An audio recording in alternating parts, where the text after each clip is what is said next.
Hello दोस्तों। आज हम UP triple S C JE civil engineering के प्रैक्टिस सेट का पार्ट 1 करेंगे। प्लीज़ आप लोग वीडियो को पूरा देखिएगा।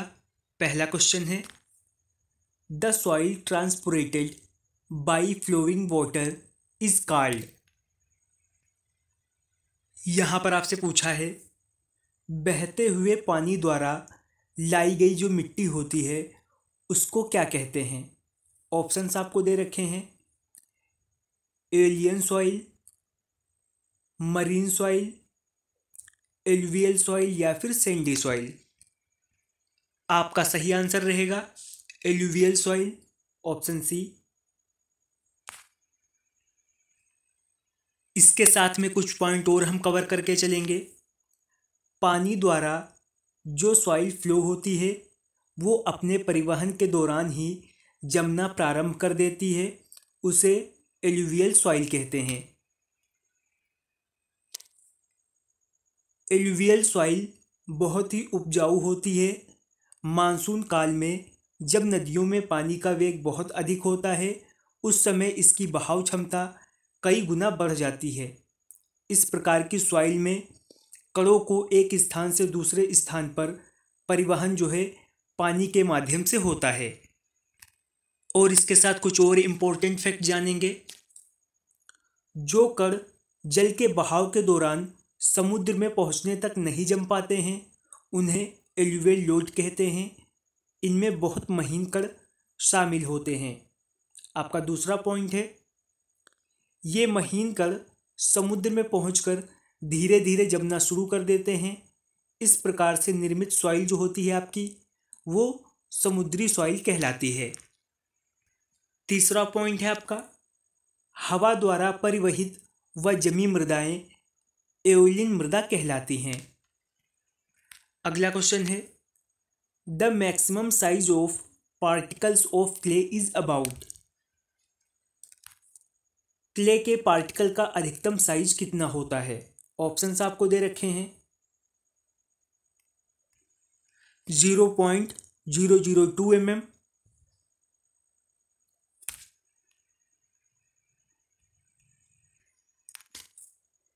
चिकनी मिट्टी के कणों का अधिकतम आकार 0.002 mm होता है, और जो आपकी क्ले होती है उसके कणों का आकार 0.002 mm से लेकर 0.0002 mm तक होता है।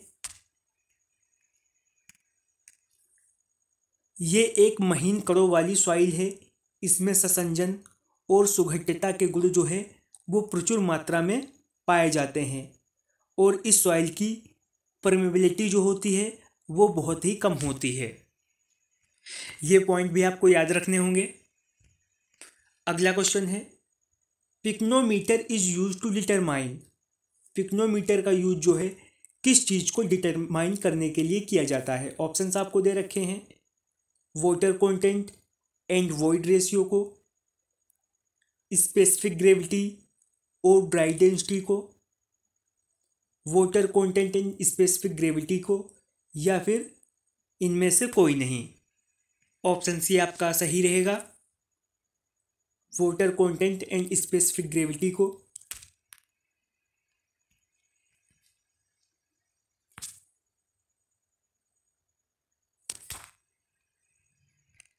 यहाँ पर कुछ पॉइंट और हम करेंगे। जो आपकी सैंड होती है उसके पार्टिकल का साइज 0.075 mm से लेके 4.75 mm तक होता है, और जो आपकी बजरी होती है उसके पार्टिकल का साइज 4.75 mm से लेके 80 mm तक होता है, और जो आपकी सिल्ट होती है उसके पार्टिकल का साइज 0.002 mm से लेके 0.075 mm तक होता है। और अब हम बात करेंगे पिक्नोमीटर की। पिक्नोमीटर का यूज जल की मात्रा या जलांश तथा आपेक्षिक गुरुत्व को ज्ञात करने के लिए किया जाता है, और जो आपका मानक पिक्नोमीटर होता है उसका आयतन होता है 900 mm, और पिक्नोमीटर विद द्वारा जो है सॉइल का जलांश ज्ञात करने के लिए ठोस मृदा कणों के विशिष्ट गुरुत्व ज्ञात होना आवश्यक होता है। और यहाँ पर हम पिक्नोमीटर से संबंधित कुछ और पॉइंट करेंगे। आपका जो पिक्नोमीटर होता है, इसके द्वारा जो भी आपकी स्थूल कड़ी मृदा होती है उसका जलांश निकालते हैं।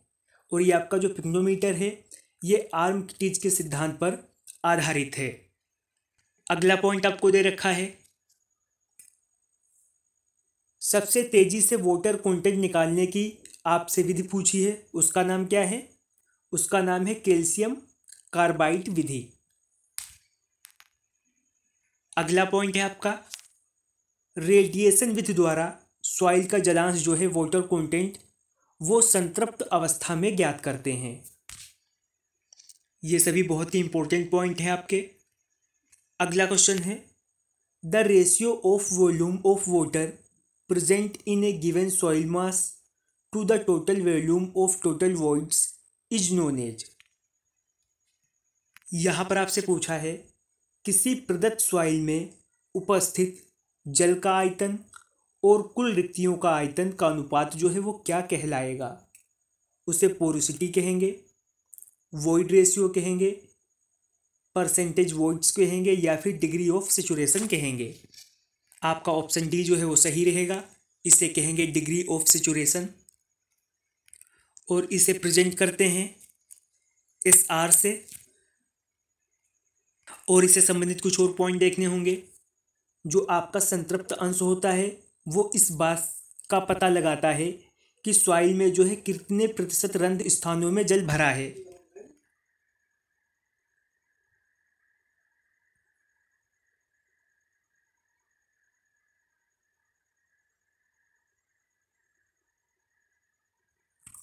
और आपके एस आर का मान जो है वो 0% से लेकर 100% तक हो सकता है।